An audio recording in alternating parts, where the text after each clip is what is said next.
ভালো কাকু, একটা দরকারে না তুমি হঠাৎ আমার বাড়ি কি মনে কইরা? কাকু, বাবা মা না বিয়ের জন্য আমাকে খুব প্রেশার করছে, কিন্তু আমি বিয়ে করতে চাই না কাকু। একমাত্র তোমার কথাই শুনবে বাবা মাকে একটু বুঝিয়ে বলো না কাকু। আমি শিক্ষিত, আত্মনির্ভরশীল, স্বাধীনচেতা, আমি বিয়ে করতে চাই না কাকু, একটু বুঝিয়ে বলো। বেশ বেশ বেশ, আমি জানি তুমি ভালোই অর্থ উপার্জন করো, ভালো চাকরি করো, নিজের পয়সা নিজে গাড়ি কিনছো, বাপ মায়ের গাড়ি কিনে দিছো, তুমি ব্যাঙ্গালোরের ছোটো একটা ফ্ল্যাট কিনছো।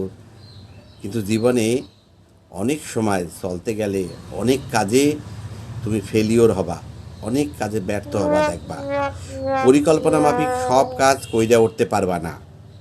তুমি যা করতে চাও সেই কাজ ঠিক মতন হবে না। সেটা তো প্রায়ই হয় কাকু, হতেই পারে। এই সমস্ত তোমার ব্যর্থতা দায় কি তুমি তোমার নিজের ঘাড়ে নেবা? না না কাকু, ব্যর্থতার দায় কেন নিজের ঘাড়ে নিতে এই যাব? এই কারণে প্রত্যেকটা মাইয়ার একটা কইরা বিয়া করার প্রয়োজন। নিজের ভুল ত্রুটি দোষ ব্যর্থতা সব স্বামীর ঘাড়ে চাপাইয়া দিয়া চুপ কইরা বইয়া থাকো। ঠিক তো। এইবার বলো তুমি তুমি বিয়া করবা কি করবা না? নিজের ব্যর্থতা অন্যের ঘাড়ে চাপিয়ে দিতে পারলে অনেকটা হালকা লাগে কাকু, আমি বেশ। বিয়ে করব।